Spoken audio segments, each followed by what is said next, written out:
1999 সাল, রাশিয়া তখন এক ভাঙা আয়না। অর্থনীতি ধসে পড়েছে, শহরের রাস্তায় অপরাধের দাপট, প্রশাসনে অস্থিরতা আর জনগণের মনে গভীর হতাশা।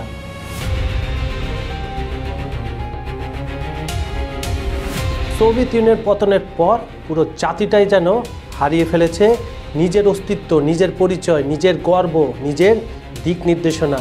সে কোথায় যাবে? যেন এক বিশাল সাম্রাজ্যের ধ্বংসাবশেষে দাঁড়িয়ে সবাই খুঁজছে আমরা এখন কে। ঠিক সেই সময় ধোঁয়ার কুণ্ডলী ভেদ করে আবির্ভূত হলো এক মানুষ, নাম যার ভ্লাদিমির পুতিন।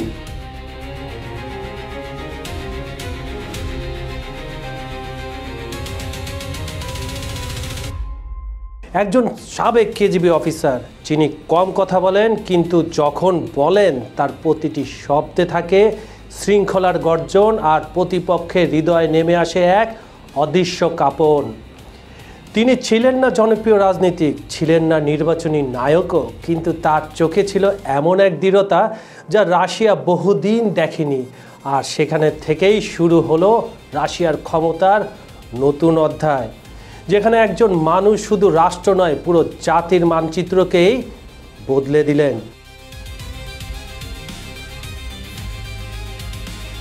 আজকের খবর সংযোগ বিশ্লেষণধর্মী পর্বে আমরা শুনব সেই গল্প, যেভাবে পুতিন এক বিভক্ত দুর্বল রাশিয়াকে পরিণত করলেন এক শক্তিশালী রাষ্ট্রে। আর জানব কিভাবে তিনি 2 দশকেরও বেশি সময় ধরে নিজ হাতে ধরে রেখেছেন রাশিয়ার ক্ষমতার রাশ। পুতিন বুঝেছিলেন রাশিয়াকে বাঁচাতে হলে তাকে আগে নিয়ন্ত্রণ করতে হবে। তিনি তৈরি করলেন পাওয়ার ভার্টিক্যাল, এক কেন্দ্রীভূত ক্ষমতার মডেল। এর মানে সহজ, রাশিয়ার প্রতিটি শক্তি, প্রতিটি প্রতিষ্ঠান শেষ পর্যন্ত ক্রেমলিনে গিয়ে মিশবে তারই হাতে।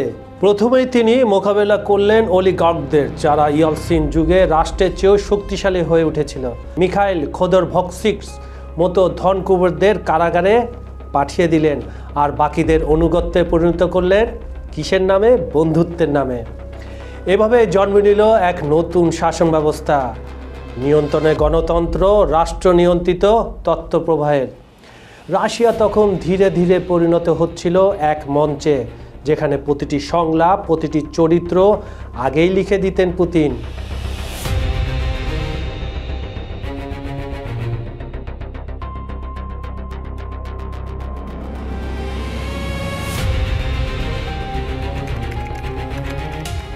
পুতিনকে বোঝার জন্য আমাদের ফিরতে হয় তার শৈশবে লেনিনগ্রাদের কোনো এক গলিতে। এক ধ্বংসস্তূপে বেড়ে ওঠা এক কিশোর, যে শিখেছিল যদি যুদ্ধ এড়ানো না যায় আগে আঘাত করো।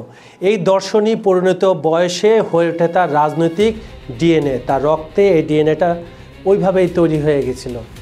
তিনি গড়ে তোলেন এক নেটওয়ার্ক, সিলোভিকি, যেখানে সামরিক, গোয়েন্দা, পুলিশ সবই তার বিশ্বস্ত বৃত্তে থাকবে। মানে তার আশেপাশে যারা থাকবে তার পক্ষে যেন কাজ করে, সেই ধরনের লোকজন তিনি খুঁজে বের করেছিলেন। তারা নিয়ন্ত্রণ করে অর্থনীতি, বিচার ব্যবস্থা, মিডিয়া।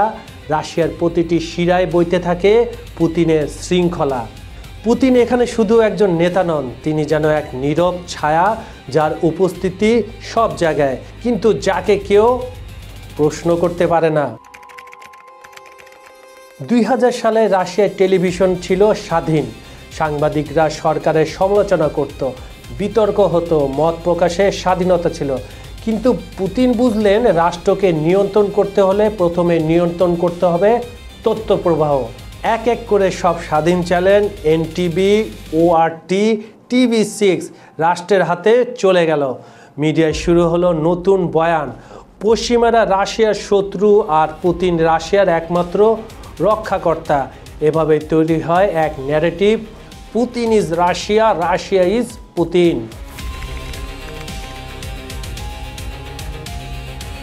পুতিন জানতেন বৈদেশিক শক্তি প্রদর্শন মানে অভ্যন্তরীণ বৈধতা বৃদ্ধি।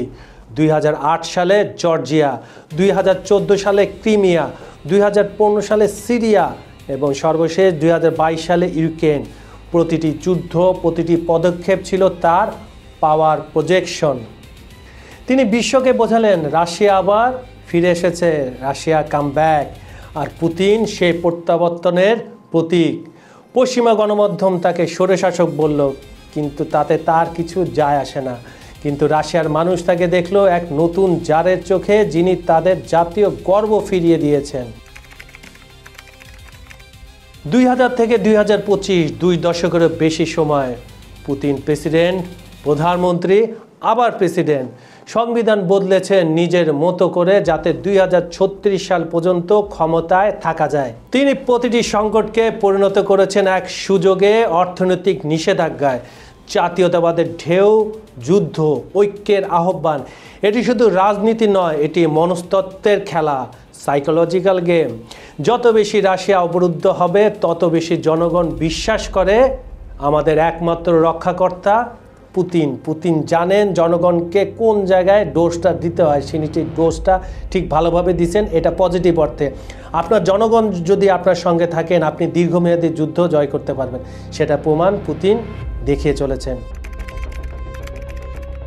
আজ এতদিন পেরিয়ে গেছে, পুতিন এখন কেবল একজন নেতা নন, তিনি এক প্রতীক, এক সিম্বল, এক এমন সিস্টেমের প্রতীক যেখানে তার অনুপস্থিতি মানেই বিশৃঙ্খলা। তিনি রাশিয়ার ক্ষমতা দখল করেননি, তিনি সেই ক্ষমতাকে পুনর্গঠন করেছেন।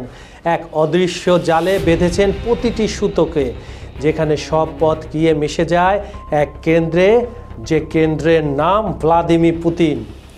এই কারণে আজ রাশিয়ার প্রতিটি গল্প, প্রতিটি সিদ্ধান্ত, প্রতিটি উত্তেজনা অবধারিতভাবে ঘুরে ফিরে আসে একটি মাত্র মানুষের কাছে, যার নাম কিছুক্ষণ আগে আপনাদের বলেছি, সেই পুতিনের কাছে।